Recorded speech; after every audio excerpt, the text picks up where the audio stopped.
The Bob Murphy Show, episode 395.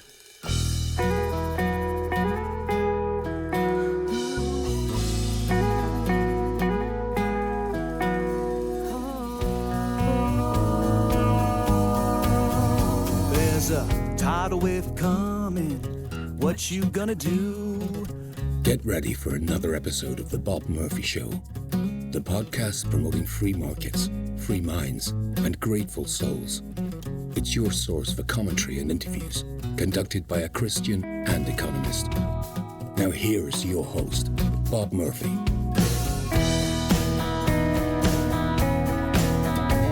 Hey everybody, welcome back to The Bob Murphy Show. Got another crossover, but again, I don't know if I officially said this to you folks. I've stopped slapping that label on these things because now Adam's just one of the gang. Adam Heyman returns, and we are talking about the issue of the Trump administration deporting alleged Venezuelan gang members to a notorious El Salvadorian, is that the word for making an adjective? Prison. A prison in El Salvador, put it that way. That's what it is for sure, grammatically. So we talk about all the issues related to that, and then we transition into a broader discussion on is a morality objective, things like that, because it is related. It does flow, believe me. It's a very far-reaching conversation. Again, we don't solve anything, but I think we discuss them at a higher level than you're likely to get on another podcast, to put it that way. So without further ado, here is my discussion with Adam, starting out with the issue of deporting illegal immigrants who ostensibly have gang ties to a prison in El Salvador. Hi there, Bob. Hey, Adam. I'm very relieved to see you. I was worried that you might have, with the last name of Murphy, that you might have got swept up in that Irish illegal immigrant gang deportation thing that's been going along. Well, fortunately, I don't ever talk with the brogue, and I don't have any tattoos. Yeah, the 5,000 tattoos is usually one of the first. Take your hands off of me now. You've got to know, right? So, as might have been intimated with our clever banter there, we're talking about the deportations. I imagine you have lots of things to say. I do, and we also have a thing queued up. So, yeah, just to set the stage, should we just set the stage for the clip, and then we'll... Absolutely. Yeah, so the big picture here, folks, is El Salvador has a prison set up where, you know, they put in a bunch of gang members, and it's sort of like the standard trade-off of like, hey, cleaned up, you know, the crime rates are down and the general population feels relieved, but, you know, it wasn't like these people all got 16 lawyers assigned to them and they had appeals for 3 years and blah, blah, blah, and they're getting $3 a day and they got a nice luxurious penthouse inside the prison. You know, it's that kind of trade-off, and you can see in the guys in the prison, they have tattoos and stuff and they look kind of mean, and you're like, ah.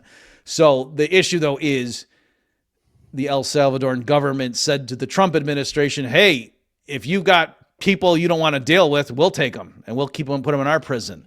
And so in these latest immigration raids, it's not simply that the Trump administration is plopping people on planes and sending them back to where they came from, to their country of origin. If the Trump administration says, oh, these people are, you know, gang members, and, you know, that might have some other sort of criteria, like this isn't just, you know, some guy trying to come here for a better way of life, or some mother trying to get her kid here so they can learn, you know, the times tables in U.S. educational system, but these are bad hombres, then the Trump administration is shipping them to El Salvador and letting them go to their prison. And so a lot of the objection, and there's a judge that is blocking that and saying, no, you got to give them due process. You can't just do that sort of thing.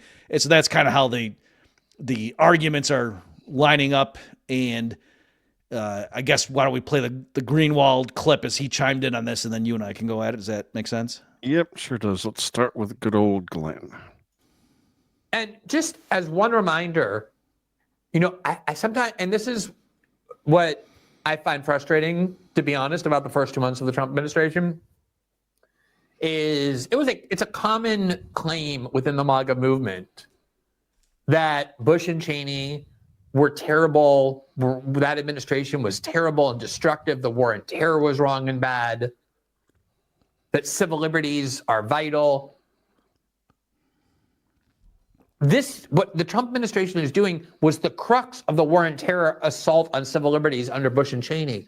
The argument of Bush and Cheney was that we have the power, because we're in a war called the war on terror, to unilaterally and with no review designate people, even American citizens, as terrorists or enemy combatants. And once we do that, we can do anything we want to them with no judicial review. We can torture them.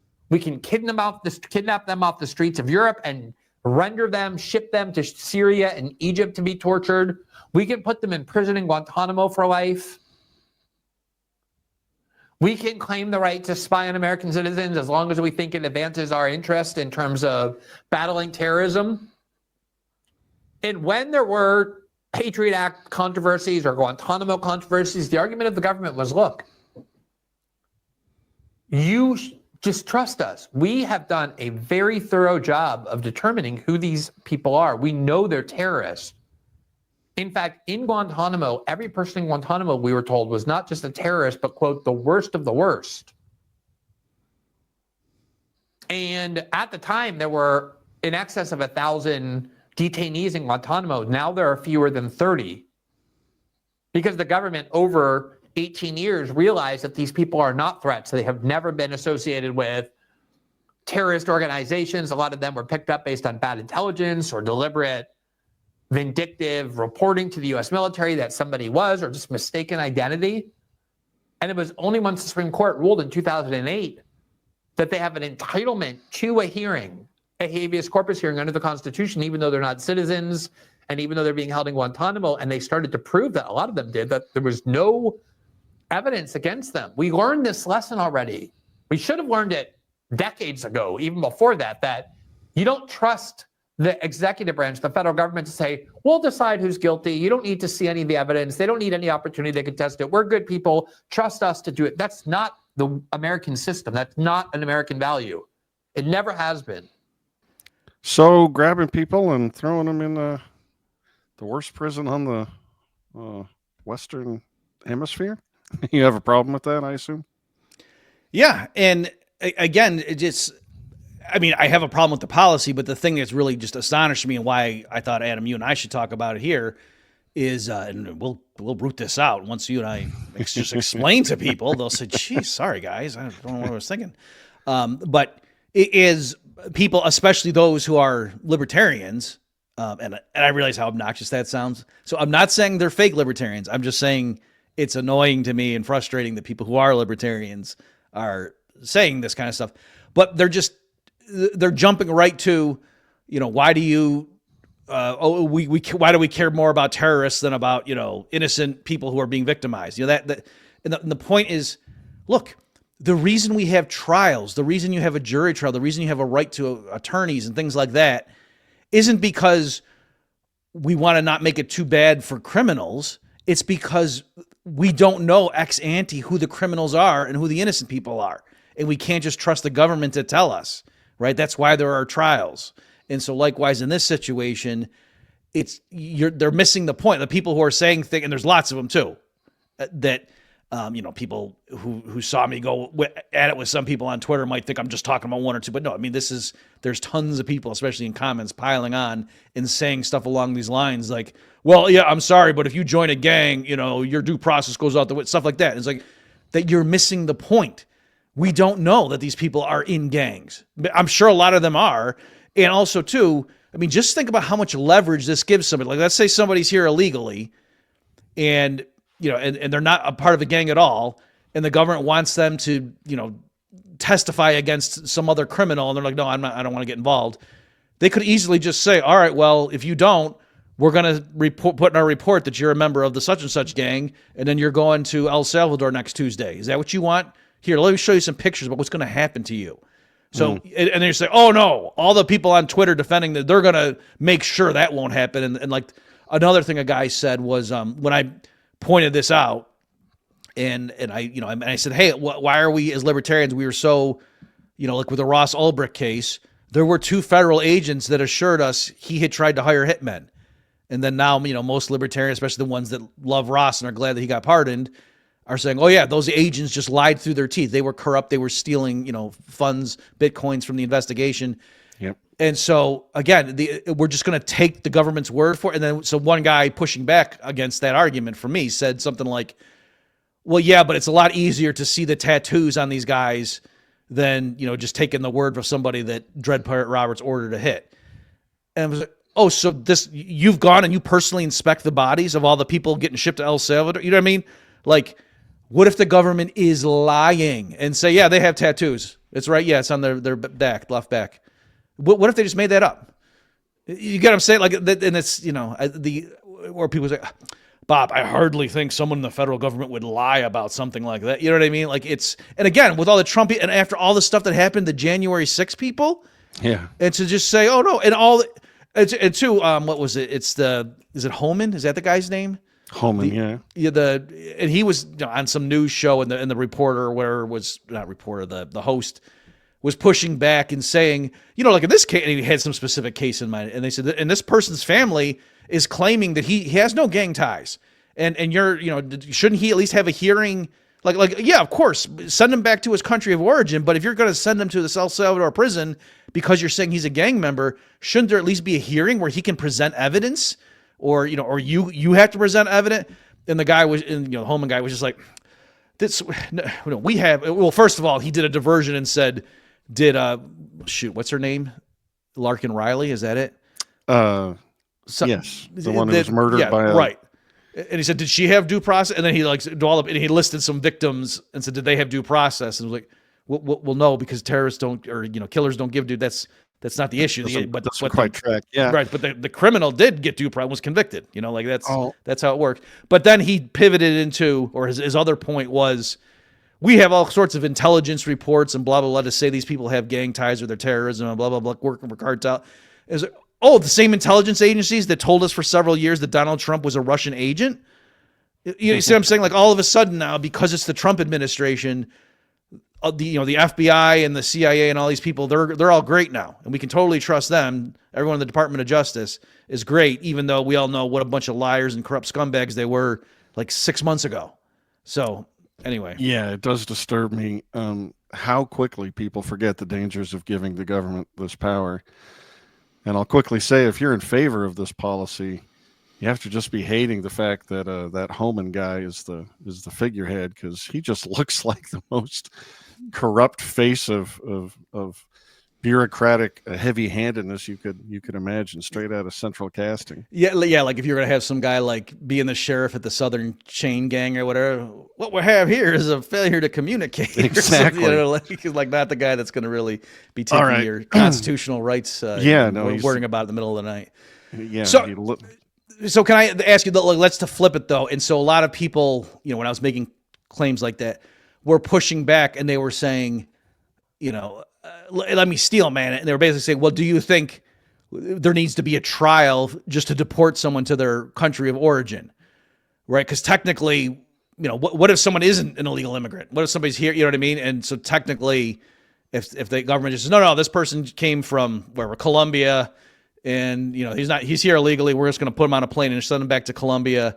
So I'll answer. So I think one thing is, if they were to do that, at least that person, when he gets to Colombia, could still, get a lawyer there and say, no, here's my birth certificate. I was born in Cincinnati. And what are you talking about? And here, and and then, lodge something from there, as opposed to you get shipped and you're in a really, high security max prison in El Salvador.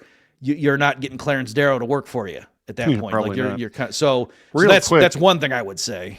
Real quick, do you know if the extra added sprinkle of malevolence of making it a direct shipment to this El Salvadoran prison is there a reason for that, or is it just the obvious, I don't want to have to argue with the leadership of each of these individual countries and ask for their permission to accept this person back in?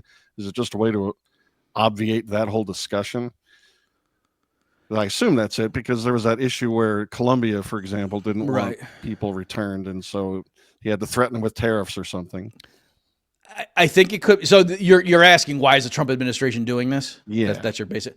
Yeah, I think that could be part of it. Yes, it might also just be, if you want to let would-be illegal immigrants know, no, let's, Biden was one thing, but now there's this new Trump administration 2.0. Yeah, don't sneak across the border.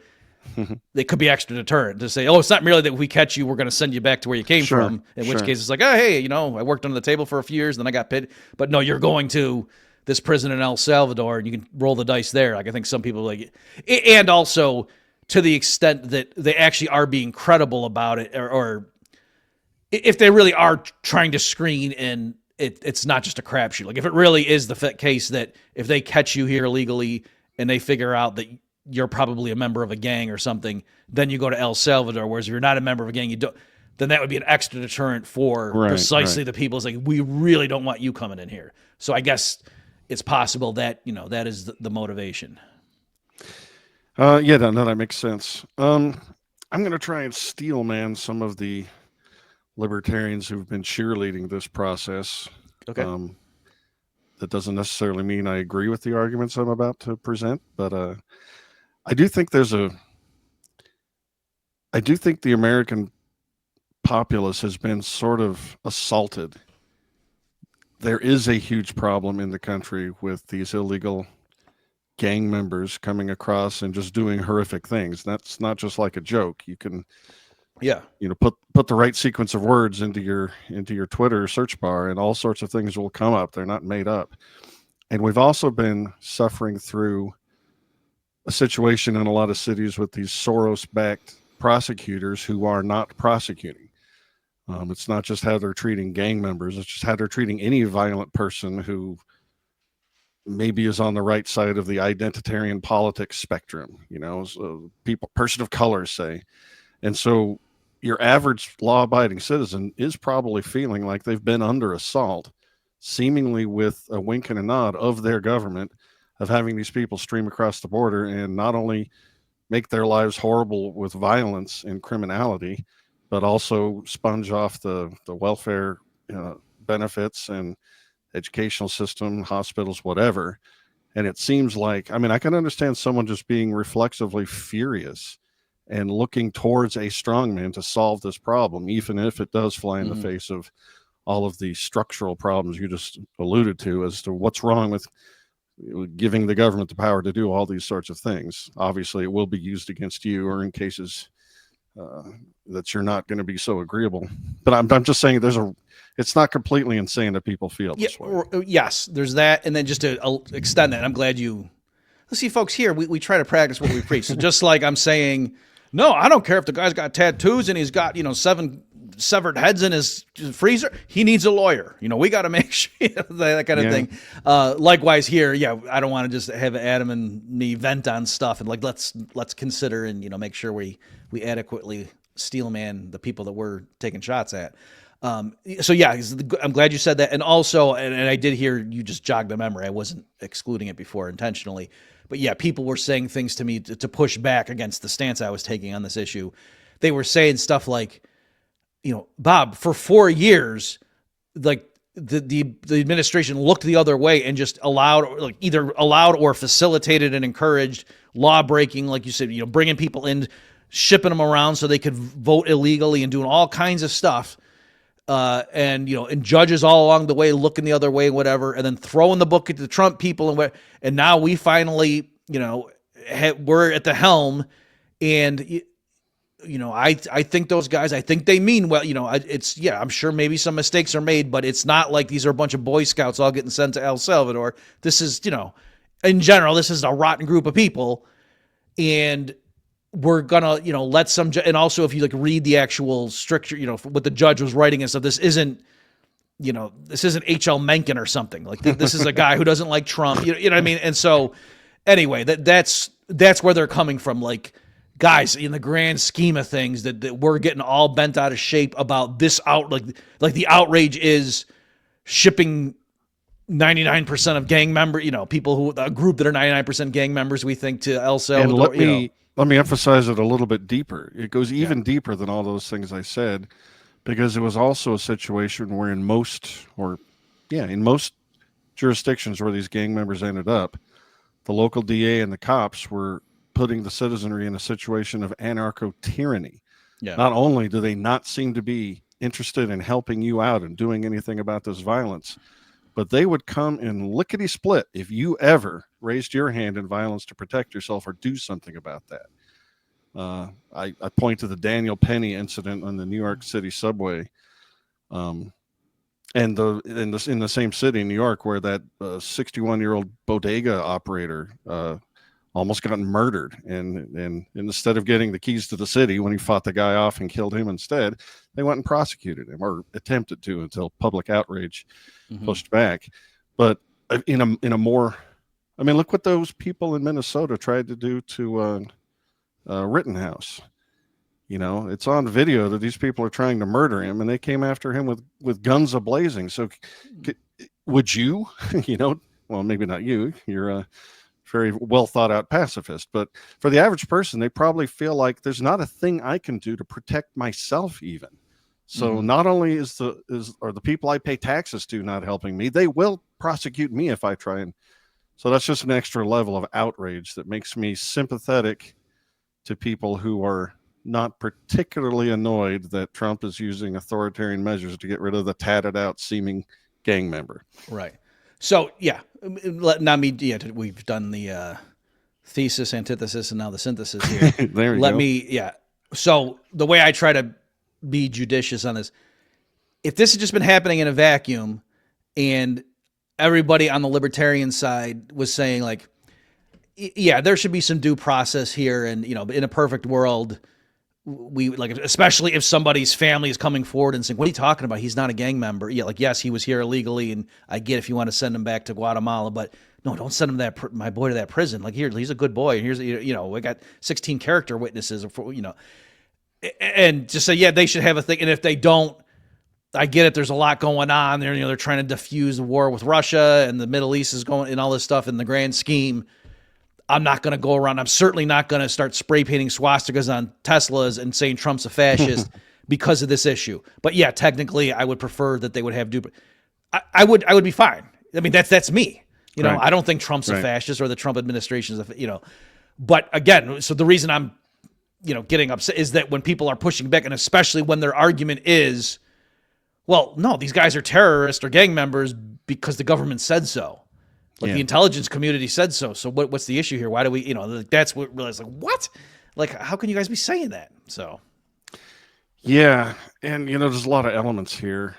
I mean, we're not really talking about it, but this brushes up against the immigration problem more generally, you know, a much bigger problem. And I just want to establish my anarchist bona fides, whatever.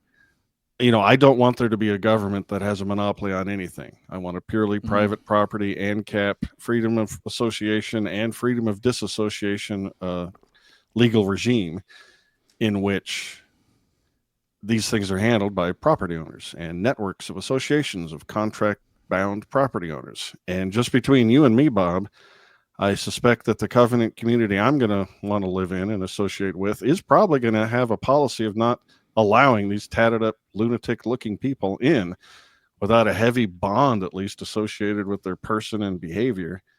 But we find ourselves in this situation. Wait, so if I get a teardrop tattoo on my eye, you're not going to let me visit you? You are on the exclusion list for many other reasons. There's no reason to have. Right. Actually, yeah, anything except a tramp stamp, I think we're going to not allow. Maybe with the exception of Mike Tyson. There's a separate problem here where we have a perverse Frankenstein thing called public property and a monopolistic government that oversees it. And in a sense, this problem doesn't have any good solution, because if you're going to use the political process to decide what is going to happen, you know, with public property and try to run it as if it were being handled privately or something, it just can't work. So in a sense, that it doesn't surprise me that we're never going to be able to solve this issue until we actually abolish monopoly government. Like, I don't think a minarchist could come up with a satisfactory libertarian solution to the immigration problem, because we're using tools that aren't appropriate. Yeah, I agree. And with all this stuff, I know it might sound like I'm being wishy-washy, but I think it's true. Just the way I try to get around this stuff too with the immigration is like you say, I say, well, here's what I do favor, and here's what, you know, if every piece of real estate were privately owned, this is what things would look like, blah, blah, blah. But then it's not obvious. Well, okay, so how do you go from that to, well, given that there's a government and there's like, you know, I can give things, say, okay, given that the government has prisons, I think they should feed the prisoners, even though, aren't you using stolen tax dollars to give food to people? I thought you were against food stamps. You know what I mean? It's like, well, if you're going to hit people in the cage, you got to feed them. Otherwise, that's worse.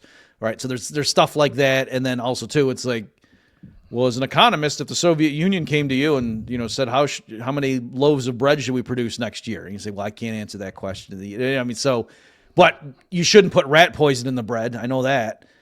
So anyway, that's kind of the thing here that, yeah, there's no good solution. I don't think it's a cop out to just say, no matter what we say, it's not going to be a good solution given that the government, you know, is involved like this.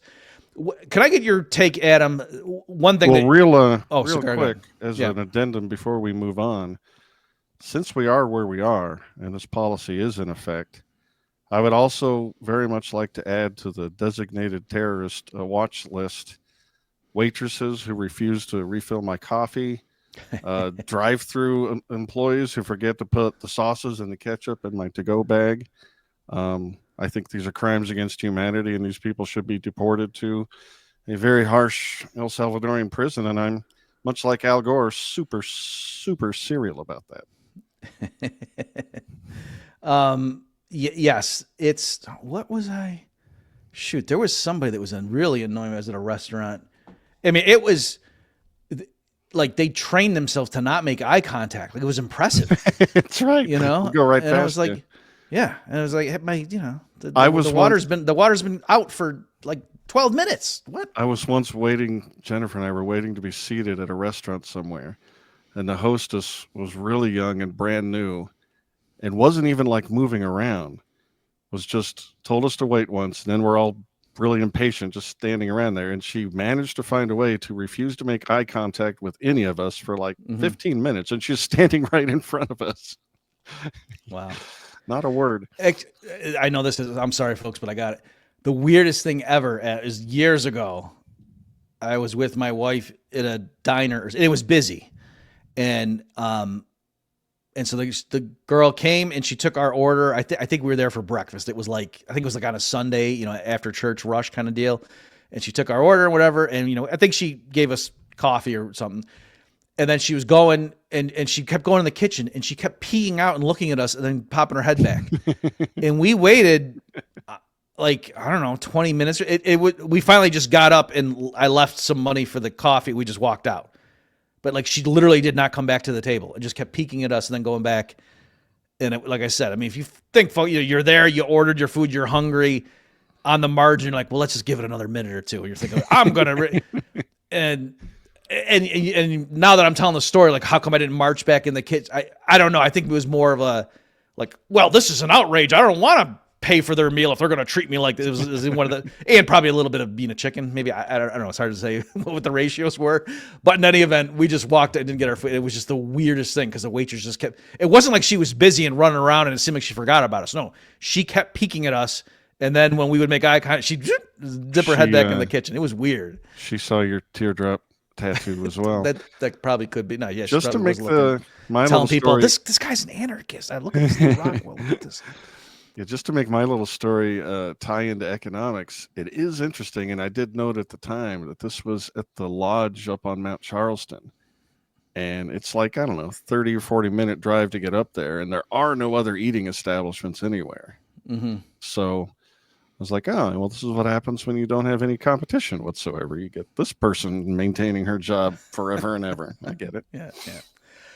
Okay, so what I would like your feedback on, Mr. Heyman, is I saw some people arguing, they were kind of going meta with it, and it was something like, this is why libertarians always lose when, you know, the other side is in power. They just run roughshod over us, and then when we take, but we just have we're so squeamish about using the levers of power to advance our agenda. And this is why, you know, if we listen to you losers, we're dead, and the West is going to fall. Like, we have to strike hard when we temporarily have power because, and you know, so make it sound like the rule of law is for suckers and the Constitution's for a bunch of, wussies and stuff like that. So I know it's like related, but I'm just to make it a more general thing.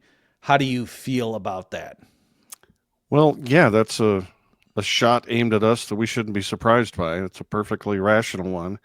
And my response is giving the government more power to do this thing that you want to do isn't on my agenda. I'd be working against my purposes if I was in favor of that. I see a long-term problem that I don't want to get involved in.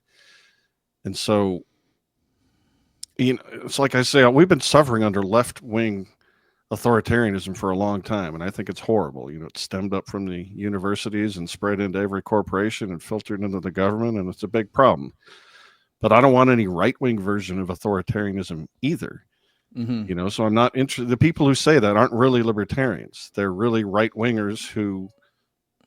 Of course they're not. They're saying libertarians are losers. Like right. That's why you guys are terrible. That like they hate us more than the leftists because it's like you guys should know better and you just don't. It's just because you're too squeamish. It's like someone who wants to eat a chicken sandwich, but then you're unwilling to go kill a chicken. I think is how they.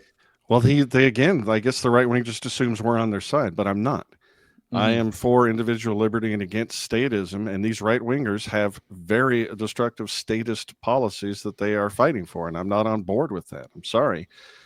And you can imagine a situation where the right wing were super authoritarian and the lefties would be coming to us and saying the exact same thing. Why would you ban with us? And I don't know, I can't even think like a lefty, but yeah, I don't know. I got to tell these people I'm not on your team. And if you wanted to elect people like Thomas Massey and Rand Paul, then we would be on the same team. But, we're just not. I'm sorry. Yeah. I guess what I'm trying to say is you want me on that wall. Very nice. So, yeah, my take with that stuff too, I do understand that. I'll give them a little sliver. And some of the people, they were responding to libertarian types who were trying to push back, or even like maybe not even just never Trumpers, but like right-wing conservative types, but who are more, cosmopolitan and beltway think tanky kind of guys were saying things like, well, no guys, because, if we let this happen now, well, then when the left retakes power, they're just going to do the same thing. And they're trying to make it a tit for tat kind of deal. And I understand the like right winger types, the more hardcore guys were just like, no, you guys, it's the last time the left was in charge. They weren't just doing to us what we had done to them. They did all sorts of fresh, infamies to us that they just invented. We didn't give them a precedent.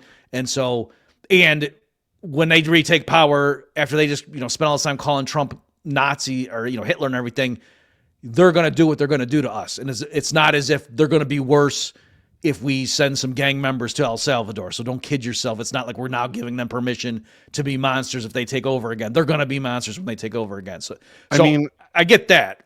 But my point is, take these people seriously because we are on board with Kash Patel completely upending the FBI and trying to root out all the corruption there that's humanly possible and putting people in prison. At least I am. All those people who went after Trump after a trial where they have exactly an attorney provided for them if they need one. But an El Salvadorian prison, right? I mean, come on. What they did was heinous. And what Doge is doing is, or trying to do at least, is cut back hugely on the size and scope and waste and fraud of government. And we support Trump, or at least I do, trying to end the Department of Education. Obviously, he's going to need Congress to do a thorough job of it. And he probably doesn't want to go far enough, but it's not like libertarians are lily-livered and they refuse to have Republicans, when they're in power, do good libertarian things that are shocking and upset the apple cart. I'm in favor of all the moves toward libertarianism. We want to end the Fed. That's pretty. I want to end the Fed. Get on board. Who's a coward now? You little right wing twerp. But that doesn't mean I'm going to be in favor of. It's that same. Do you like your $20 bills? Well, they should go away. Gold coins. It's like all those arguments we had in the early 2000s about the Patriot Act and the Department of Homeland Security and the TSA and all this garbage. They weren't doing what the right winger said they were going to do. Instead, they were turned against us, American citizens, and made our lives miserable. And, You're getting me kind of fired up. I like it. Yeah. I think that's a good answer. Like I in am please. the Rodney Dangerfield when Sam Kinison, a good answer. Sam Kinison. Yeah. Great Okay. movie. I like that. Yeah. Cause what my take was going to be, like, I like yours is probably better. But what I was going to say is, you're right. The argument for why we shouldn't violate someone's rights is not because then that would implicitly give permission to the other side to Right. violate our people's rights when they take over.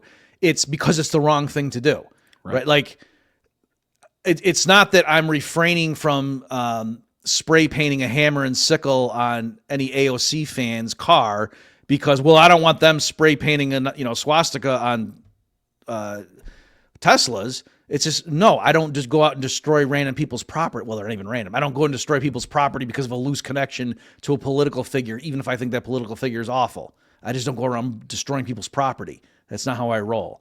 And so, or, you can, I won't say anything grave, but you could exaggerate too. Like, you're not going to go hurt somebody's kids, even if they're doing it to us. Just like, no, we don't do that because we're trying to be the good guy. As a Christian, it's like, well, yeah, nobody's good except Jesus. But you get the point. We're trying to be the good guys. So that means that's why we don't do that stuff, because we're the good guys. And you wouldn't, it's not like the Autobots are saying to Optimus Prime, well, why don't we, rob banks and capture innocent civilians and do things like that because the Decepticons are doing that. And he'd say, because we're the good guys. That's why they're bad and we're fighting them. We're trying to stop them from being bad guys, So anyway, so to me, it's sort of missing the point. If they're basically saying, why be moral? Like this is such a drag to have to abide by all these side constraints on what we're allowed to do in the world. Like that, I could accomplish my ends more easily if if there were no moral prohibitions on various types of activity. Well, yeah, I guess. Yeah, I think you're exactly right. And where I probably will differ with you, and to try and reestablish my red-blooded American male card with these right-wingers is, as I alluded to earlier, one of my biggest objections with the way the left has been running law and order is by really rolling the tanks for a citizen who steps up to defend himself or others, Daniel Penny style. That really bothers me. And I think in a much more legitimate and honest governmental structure, crime wouldn't be deterred because criminals were afraid of the cops. You'd like to see more homeless people being choked to death, is what you're saying. That wasn't the point I was making. But if it was me in that car, he wouldn't have been choked to death because I don't have jujitsu skills. But if I had decided foolishly to try and protect someone else on that train or my wife, rather than fleeing, if it was me, he'd have a bullet hole in him. Because I am not a trained. Oh, I misunderstood. fighter. I thought what you were saying, and I believed you, is that if Daniel Penny had been in there and you had also been there, you would have went and helped him. Oh, I probably would have. So he I'm wouldn't just saying have, if he wasn't there, and I gotcha. was. Yeah. I mean, actually, I'm afraid of the cops, and I probably would have tried to slink away as long as the guy wasn't right in front of my wife or something. But if I'm there, I'm not a Marine in my 20s with that kind of hand-to-hand training. He wouldn't be restrained. I'd put a bullet hole in him. And I really, really wish that people who want to hurt and murder and rape and create mayhem, I wish they were given free rein to be afraid of the citizens. The cops are protecting criminals from the citizens right now. And I think that's truly perverse. Yep. I agree. Even though I'm a pacifist, by the way, let me spell that out for people who think I'm contrary. Well, no, if you're a pacifist, right, then even though I think in a perfect world or a better world, people would come up with nonviolent ways to deal with subway ruffians, you don't crack down on that by having the police come in and throw them in cages and, with guns. And you see what I'm saying? So yes, anyway, I do. You don't achieve pacifism through the use of violence. I would be very happy to live in a Bob Murphy adjudicated legal landscape. Yep. The guy would be coming up and, reeking of alcohol and stuff and start getting your face. All of a sudden the big net would fall from the subway ceiling on the guy. Like, Murphy, I feel like you're so serious about it that you would find a way to invent the Star Trek phaser set to stun that worked every time. I think you could actually do that. I would do stuff. I mean, short of that, but there are tons of things they could do that would, somebody hits the panic button and the, barricades come down or something and isolate freeze people. ray. Yeah. Freeze ray. everyone like, you can go to, I'm brainstorming. You go into different subway cars and hit the button and the doors lock. You know what I mean? So some guy starts acting like a nut job, and then people could just run and then hit the thing. And at the next station, the cops are there, and they're just wearing the body armor, and they're, they don't have, they had like the bolas. I like those things, the things that you throw and it wraps around your ankles. Those are my favorite. Those are very sexy. Is that a bola, or am I saying something? It is a bolo, yes. I think Teenage Mutant Ninja Turtles have a few of these weapons, but anyway. And they're also in the subway, so that's, they don't even have to go very far. This thing writes itself. Rapid response. All right.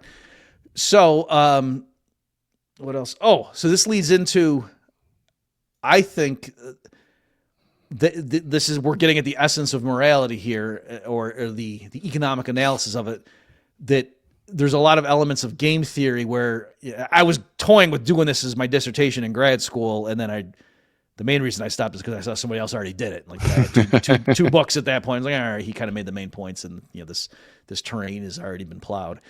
But the idea, like the prisoner's dilemma. Okay, everybody. I don't need to recapitulate that. I think everybody knows that. Yeah. So the point is there.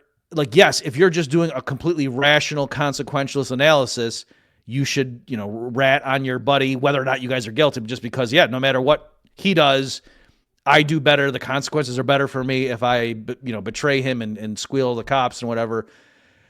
And then, he does that too. Whereas if you both had done the quote principled thing and kept quiet, then it's better for you. And I think there's a lot of situations like that. Just, if you're at your neighbor's party and the guy's wallet is lying out in the open, you go, to get your coat or something, and you see the guy's wallet's there, and you could take it. You're not going to get caught. You could take that, and he's not going to realize it's gone until the next morning, and there's 50 guests.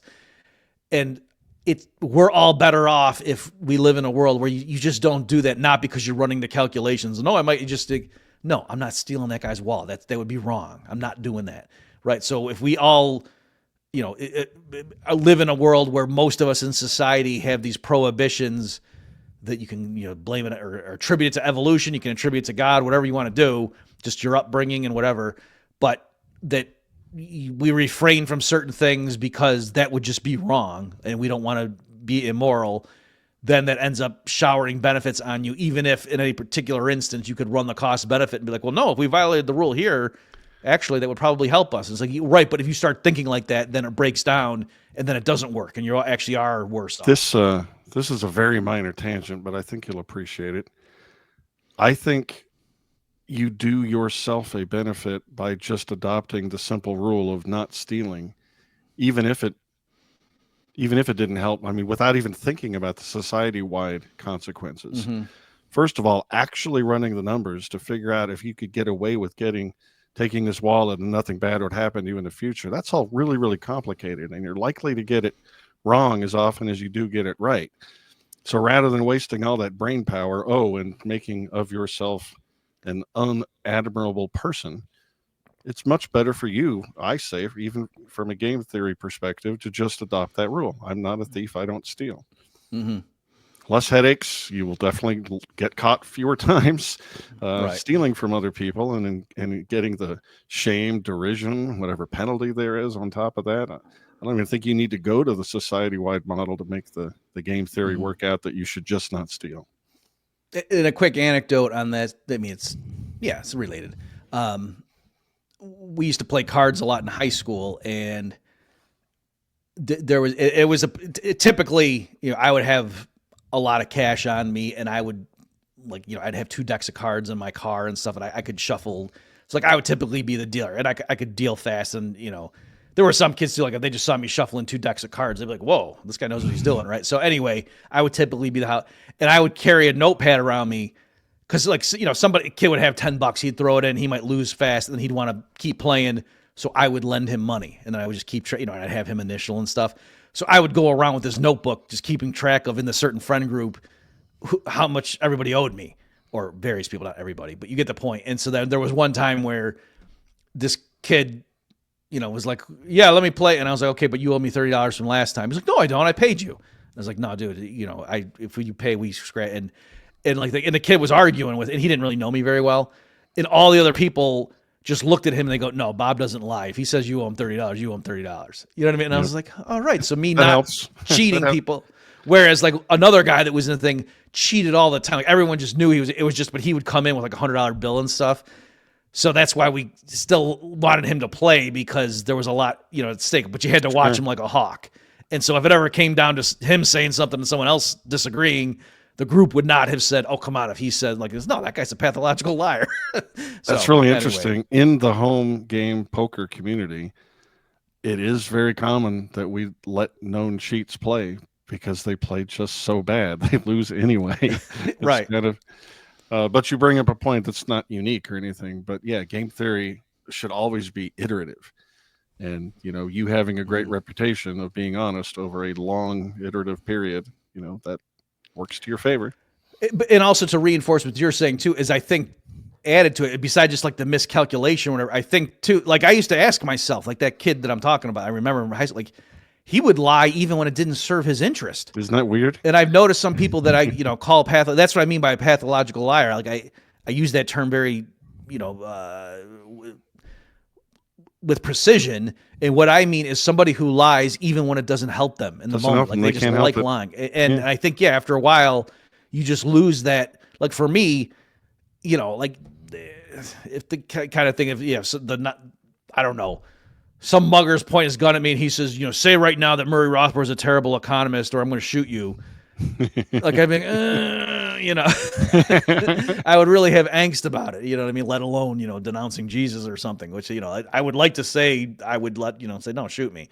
So anyway, whereas I know there are people like that's just not even a thing. And like we're saying, I think that actually hurts you. That, it'd be like if you didn't have a sense of smell or something, like that would be bad if you're going through life.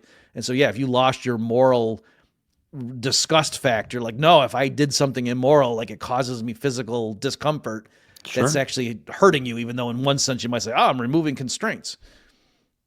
Yeah, constraints are good. They speed up your decision-making process, allowing you to think higher and deeper about other things other than, should I steal from this guy in this particular second or not? And I think you should have a balancing act, like to take your situation with the mugger and the gun and forcing you to say Murray Rothbard's literally retarded. I think it's right for you to have serious qualms about saying those words. And I also think it's right for you having the pragmatism to say, yeah, well, it really doesn't matter that much when you compare the alternatives, Thomas Sowell style, of getting shot. So yeah, I'll go ahead and say those words. Thursday, that's you're gonna say.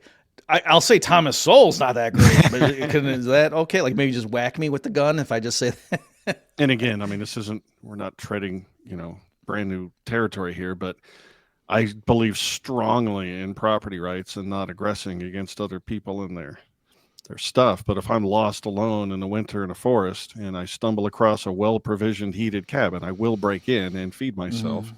And I will also throw myself at that man's mercy and do everything I can to repay everything I did. Right. And, whether I am prosecuted, that's not up to me, but I'm going to save my life and just ask for forgiveness. Yeah, and by the same token, if I had that cabin in the woods, where I'm not going to booby trap it so that if somebody does break in, they go in it like the big bear trap chops his hand off or something. God, that would be wicked. I really believe in protecting my property. So what do you think? Do you want to, I know we had toyed with, you recently had stuff in Kinsella. Why don't we go ahead and do it? We got. Well, we can at least broach the issue. Yeah. I feel like this might be something we could talk for another 45 minutes on, but let's at least broach it. Sure. And so you had him out and like the is-ought distinction came up. Like, so yeah, I explain. I have trouble with the is-ought gap. I think it was David Hume who finally had the last word on this, that you cannot derive an ought. I thought he had the first word on it. Go ahead. I mean, like in Phyllis, I'm sure he closed the door on it. But I'm saying a lot of philosophers will point to and say, Hume famously raised the is-ought distinction. Like there have been tons of maybe he did commentary post. Maybe he was that distinctive. But anyway, that you cannot derive a moral principle, i.e., an ought, from a fact about physical reality, and is. And I get his point, but I also think we do that every day. we we can't possibly make moral arguments without reference to an is. And as Stefan remarked in the conversation I had with him, which is great, check out Heyman Nature on YouTube and look for Stefan Kinsella, STEPHANKINSELLA. As he remarked, once you do the move as Hans Hermann Hoppe did in his argumentation ethics of saying, we are either fighting, in which case morality just boils down to a question of force, or we're trying to derive the rules of behavior to resolve disputes that are appropriate for beings engaged in an argument. And there are a lot of principles that automatically you are adopting, like you own your body and private property rights and a bunch of other things spell out from there. And so, I mean, the whole point of my show, Heyman Nature, really is to derive a whole bunch of oughts about how humanity ought to conduct itself, broadly speaking, given our nature as a species and the state of the universe. And all I think you have to do to be able to bridge the is-ought gap is to have peaceful human welfare as your goal. And if you're not interested in having that discussion, again, you're just fighting now. And that's not complicated. It's just brute force. If you want to live in that world, okay. Okay, interesting. So I'm sure most people vaguely know what we're talking about, or maybe they know it very concretely. But let me just make sure we're not losing people. So the is-ought distinction, or sometimes it's referred to as the fact-value dichotomy, right, or the fact-value gap. The idea is if you're just making a bunch of descriptive statements about reality, you can't go from that to a should, right? So just right. The sun rises, water boils at this temperature. Therefore, you should eat strawberry ice cream. Right. And lots of it. And where it seems like this is, we use this distinction like in Austrian economics and can say that, it's value free. It's in the sciences, a lot of times the distinction is often called the difference between a normative and a positive analysis. So a positive analysis is just saying if the government does this, then a recession will happen. It's not saying the government shouldn't do that. Maybe we want a recession to happen. We'd love to have one. Yeah. You have to have as one of your axioms that unemployment is bad, or involuntary unemployment is bad, and recessions are bad, and prosperity is good. And then you can say, so therefore the government should, have hard money or blah, blah, blah. But strictly speaking, you could be an Austrian and also be a Marxist. Like Walter Block would make that point, at Mises University to try to get the students to get the difference between positive and normative statements. Right. So anyway, so given that bifurcation, then, and that a lot of philosophers, and as Adam says, David Hume really crystallized that, and people argue about that. And I have seen, so it's interesting because like the whole natural law enterprise seems to try to get around that, to just say, no, there are certain things, like to just explain, like people have rights, for example, and you can't do this to people just because human nature entails certain privilege or rights. I said privileges that they have, and it would be wrong. So there's idea of if you think there's an objective morality, then it's hard to understand how do you get to that, given the fact value, if there is a fact value gap, right? And so you're right. And one way that people try to get through it is just make a bunch of conditional statements. Just like you say, well, if you like vanilla ice cream, then you should put the cone under the vanilla one. And if you want to have, a prosperous society, then you should put rapists in jail. But just like, hey, you could like vanilla or chocolate. And hey, if somebody genuinely says, no, I think raping is so awesome that I'm okay if that means we can't have nice houses in a world where that's allowed. There's no way you could prove the guy wrong just using arguments. The way if he said, no, I think the way we can get to the moon is to do, well, and I know that there's no way to get to the moon given current technology, but you get the point. That no, he would just be wrong. Like it should be clear to people. It's not just that he wouldn't admit it, right? Like some guy could say, I don't believe in the Pythagorean theorem, and he's just wrong. But if you take the fact value gap seriously, somebody who just says, no, I reject your premises or your axioms. I don't see why cold-blooded murder, as you describe it, is immoral. What are you talking? I don't believe in morality. And the point is, what string of statements could you make to the guy to show him that he's wrong? Well, in that I in that wouldn't framework. suggest you even try. Well, first of all, don't invite that guy to your house for the weekend. Right. And Right. second of all, we're engaged in a completely different game with a guy who thinks using force on you is part of this equation. You know, again, we're not discussing morality anymore. We're doing that other thing, lock and load. It's interesting, you know, as I said to Stefan, the people who bring up David Hume and the Izot Gap and rail against the whole process of any kind of a natural law or morality argument, as soon as they think they've beat you and said your whole enterprise is unjustified, with their very next breath they're going to tell you what they think morality should be, you know, and maybe they won't even bother trying to justify it. But all these people have a set of laws they want you to live under. I guarantee that.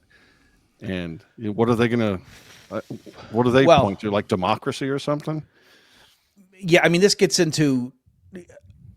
But by the way, just so people don't misunderstand, I'm not sure what I think of the fact value gap, because I used to, certainly when I was an atheist, I believed in it. And then David Gordon one time reviewed a book. Shoot, I should have looked it up. It might have been Philippa Foot, but I could be wrong. Where you know, a more recent, like within the last 20 years, of a philosopher tackling that you know, head on. And my summary of this philosopher's response to David Hume, when David Hume says you can't derive an ought from an is, my summary of the person's response is, who says you can't? You know, obviously they wrote a whole book on it, but that's basically what it was. Like, you're just asserting that, you know what I mean? Like, it does sound plausible. Like I said, in the sciences and with economics, it totally makes, oh yeah, we're just doing a bit. And the reason Mises stressed that, and he was saying, just like, you know, a physicist can advise the government and say, if you want to, you know, send projectiles and hit this city and you want to take out these buildings and set a fire and do this, here's how you would do it. But that's a separate question. Say, should you do that?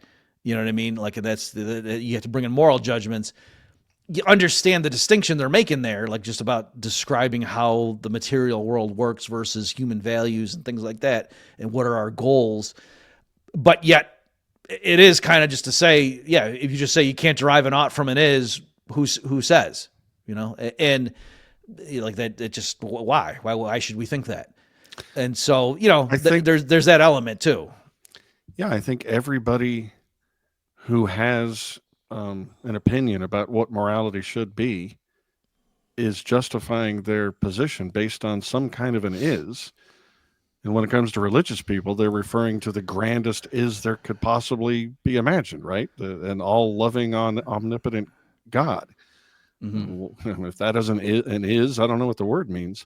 And everybody's like that. The only way we can try and figure out what should be done is by reference to what is. So what are we even talking about?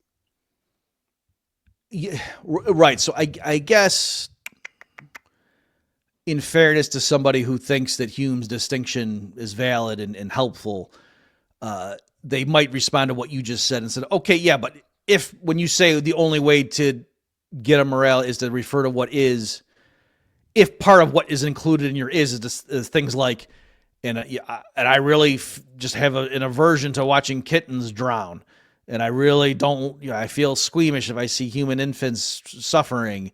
If that's part of the is statements that you're plugging in, and then out pops, so therefore, you know, you shouldn't go around bashing in infants' heads or something with a baseball. But okay, but they're going to say you smuggled the moral value on the front end. So I think, like, to agree with what you're saying, Adam, I think like a standard Christian who says, no, murder and theft and, you know, coveting even are objectively sinful. It's not just matters of taste. It's not just like, I prefer vanilla over ice cream. That no, those are objectively wrong. And why? Because there's a God. And you're right that they're not, that they are kind of melding the two together, and they're making a statement. They could be wrong. If you're an atheist, you think they're wrong, but they're doing it that way. And this, you know, I know this gets into weird stuff that we're certainly not going to be able to solve right now, but about, is stuff objectively good because God says it's good, or does God say it's good because it's good independent of his opinion of the matter? You know, that kind of stuff. Yeah, I mean, whether you believe or don't believe in God, I don't have a problem with the structure of that argument per se. And just as when discussing the proper legal framework for our species, I think it's proper to reference the Hoppian argumentation ethics and Austrian economics and all the other things that we believe as libertarians. I think those are the correct elements in that endeavor. And as for the rest of the way we ought to behave, I do think it's appropriate to, quote, smuggle in the way almost everybody on the planet feels when they see somebody drowning a kitten or bashing the brains out of a helpless infant.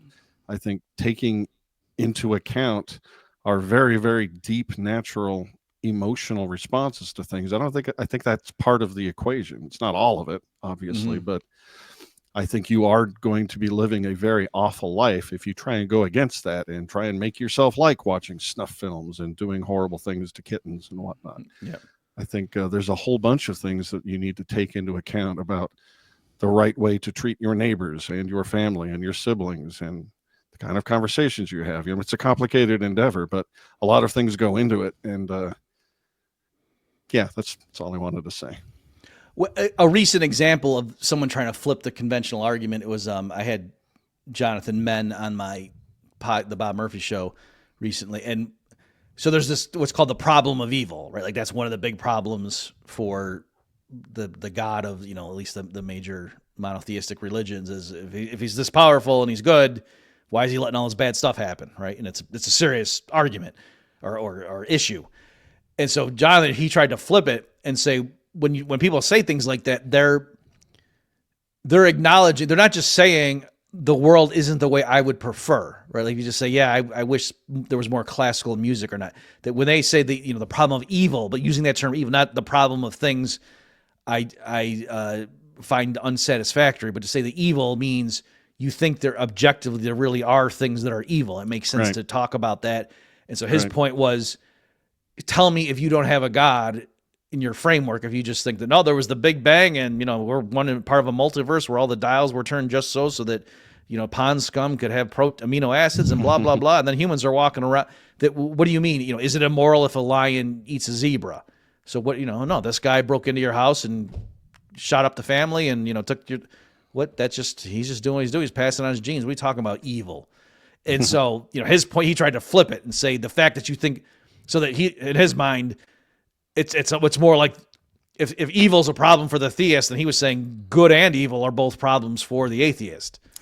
Yeah, I listened to that interview you had, and we'll link to it in the show notes, folks. I wasn't impressed with that aspect of his argument because I do think certain elements of morality are broadly objective, and I don't believe in God, so clearly I don't think I'm making a mental contradiction. But there was part of what he said in that area that I liked quite a bit. At least I hope I'm attributing the right thought and argument to the right man. But I think he said something about the virtue of having evil in the world from, say, God's perspective and ours, is that it highlights what good is in interacting with and dealing with and confronting evil. Our species, it's called into sharp relief to our species what good virtuous behavior is. If we lived in peaceful sunshine and daffodils, with manna from heaven just falling around, the Garden of Eden, the noble virtues of man wouldn't be that important, right? Because who cares? We're not struggling. But if we are struggling, perhaps struggling against truly awful things, then that helps us clarify some of the most important, like bravery, courage, honesty, loyalty. These are things that there have to be some bad things in the world for those things to make sense or to be important, I guess. I like everything you just said, and I agree with that. I could be wrong, though, but what I for sure remember Jonathan saying is that for us to fully appreciate all of the aspects of God's character, there need to be evil humans or humans doing evil things, because that lets us see like his justice and his mercy and this long suffering patience. So I for sure remember him saying that. It would certainly be fitting if he said that and then I filled in the rest of that in my own head. That would be perfectly normal. Took it and said, go through, search for God, delete, universal, replace all of God for secular humanism. Yeah, you are literally describing the large language model running right here in my noggin. All right. Well, we probably That's probably a good spot to wrap up. We should probably let the good folks go. We have thank you, objectively Bob. let this episode go too long. Thank you, Bob, for this. This was great as always. If you're listening to this on Human Nature, please go check out The Bob Murphy Show, where Bob does other content that does not feature me. And if you're doing the other thing, please check out Haman Nature on YouTube and also on your podcatchers. That's HAMAN Nature. And I also have a great Substack you should check out at hamannature.substack.com. Thank you again, Bob, and catch you next time. Thank you, Adam. And folks, remember, drowning kittens, it's not just distasteful, it's wrong. Well said. You've just experienced another episode of The Bob Murphy Show, the podcast promoting free markets, free minds, and grateful souls.